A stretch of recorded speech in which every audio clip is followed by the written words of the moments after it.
नमस्कार मित्रों।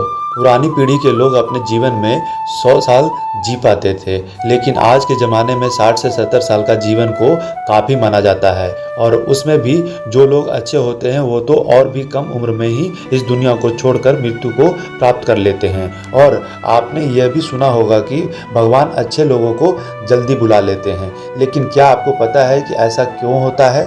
क्यों दूसरों का भला करने वाले और अच्छे लोग बुरे और दुष्ट लोगों की तुलना में जल्दी मृत्यु को प्राप्त करते हैं? आपने लोगों को यह भी कहते हुए सुना होगा कि इस भले इंसान को इतनी जल्दी मौत क्यों आ गई और वह दुष्ट पापी अभी तक मरता क्यों नहीं।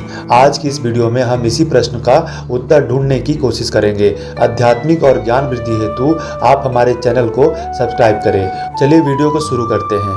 मित्रों, हमारे सनातन धर्म में माना जाता है कि किसी व्यक्ति के जन्म से पहले ही यह तय हो जाता है कि उसका जन्म कहाँ होगा, उसके माता पिता कौन होंगे, उसका विवाह किसके साथ होगा और उसकी मृत्यु कहाँ होगी और कब होगी। सभी धर्मों में मृत्यु को एक अटल सत्य माना गया है और जिसने जन्म लिया है उसे एक ना एक दिन मरना ही पड़ता है। मित्रों, Sushant Singh Rajput, Michael Jackson, Bruce Lee, विख्यात दिव्या भारती, स्मिता पाटिल, सिद्धू मूसेवाला, चिरंजीवी, स्वामी विवेकानंद, यह सब ऐसे नाम हैं जिन्होंने कम उम्र में ही काफ़ी प्रसिद्धि प्राप्त की और उतनी ही जल्दी इस लोक को छोड़कर चले गए। यह लोग और ऐसे ही हमारे कई परिजन थे जो भले थे, कभी किसी का बुरा नहीं किया था, कभी किसी को सताया नहीं था, फिर भी भगवान ने उनको अपने पास क्यों बुला लिया? उन्हें तो अच्छे कर्मों के बदले में ज़्यादा जीवन जीना चाहिए था, तो भगवान ने ऐसा क्यों किया? आइए इस बात को समझते हैं। आपने कई प्राचीन कथाओं में सुना होगा, जब कोई ऋषि मुनि या भगवान किसी अप्सरा या देवता पर क्रोधित होते थे, उसे सजा के तौर पर पृथ्वी लोक मृत्यु लोक पर जन्म लेने का श्राप देते थे। यानी यह मृत्यु लोक दूसरे लोगों की तुलना में ऐसी भयानक और दुखदायक जगह है जहां सजा के तौर पर देवताओं और असुरों को भेजा जाता था और सजा मिलने पर वह देवता और अप्सरा गिड़गिड़ाते थे कि हे प्रभु, हमसे गलती हो गई, हमें माफ करें और हमारी सजा कम करें। यह मृत्यु लोक समस्त ब्रह्मांड में न तो अच्छी जगह है और ना ही बुरी, या तो इसे आप कर्मभूमि कह सकते हैं और कर्मों के हिसाब से ही आपकी आगे की यात्रा तय होती है। लेकिन जब हम जन्म लेकर यहाँ आते हैं तो हमें इस मृत्यु लोक की माया जाल और वो माया घेर लेती है और हमें यह मृत्यु लोक अच्छा लगने लगता है।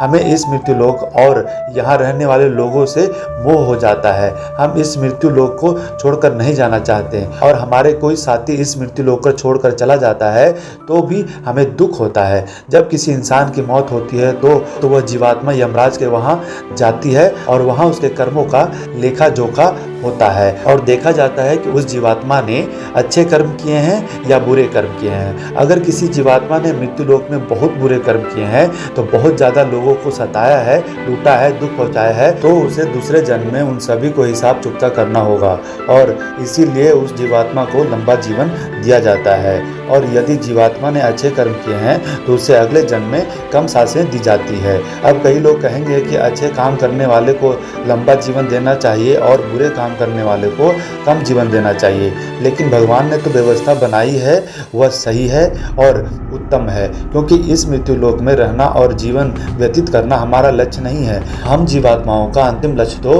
परम पवित्र बनकर मोक्ष प्राप्त करना है और परमेश्वर का सानिध्य प्राप्त करना है। हर एक जन्म के साथ हमें अवसर मिलता है कि हम अपनी चेतना के स्तर को अच्छे काम करके ऊपर उठाएं और हम बुरे काम करते हैं तो हमारी चेतना का स्तर नीचे जाता है और हमें हजारों और कई बार तो करोड़ों साल तक इस मृत्यु लोक में दुखों को झेलना पड़ता है। कहा जाता है कि एक जीवात्मा को 84 लाख बार इस संसार सागर के चक्कर काटने पड़ते हैं, तब जाकर उसे मोक्ष मिलता है। लेकिन जो जीवात्मा अच्छे हैं, भले काम करते हैं, वह जीवात्मा जल्द से जल्द शुद्धता प्राप्त कर लेते हैं और कुछ जन्मों के बाद मोक्ष प्राप्त कर लेते हैं। इसीलिए परमात्मा उनका जीवन काल कम रखता है और वह जीवात्मा इस मृत्यु लोक के कष्टों को कम सेवन करे और परम धाम को जाकर परम शांति और परम आनंद को प्राप्त करे।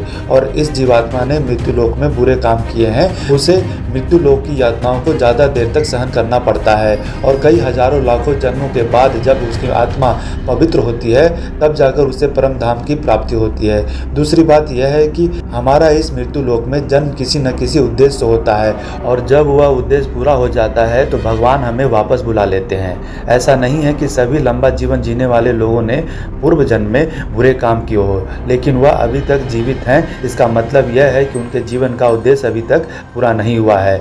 तो आप समझ गए होंगे कि अच्छे लोगों की मृत्यु जल्दी क्यों हो जाती है। तो हमारे जो भी प्रियजन हैं उनकी मृत्यु जल्दी हो गई है, वह एक पवित्र आत्मा ही थे और जितने दिनों तक हमें उनका सानिध्य प्राप्त हुआ वह हमारा सौभाग्य था। उनकी मृत्यु के बाद हमें प्रार्थना करनी चाहिए कि उनकी आत्मा जल्द से जल्द परम धाम को प्राप्त करे और परम शांति और परम आनंद को प्राप्त करे। तो मित्रों, आज की यह वीडियो आपको कैसे लगी कमेंट करके जरूर बताएं और वीडियो को लाइक और सब्सक्राइब करते जाएं। धन्यवाद।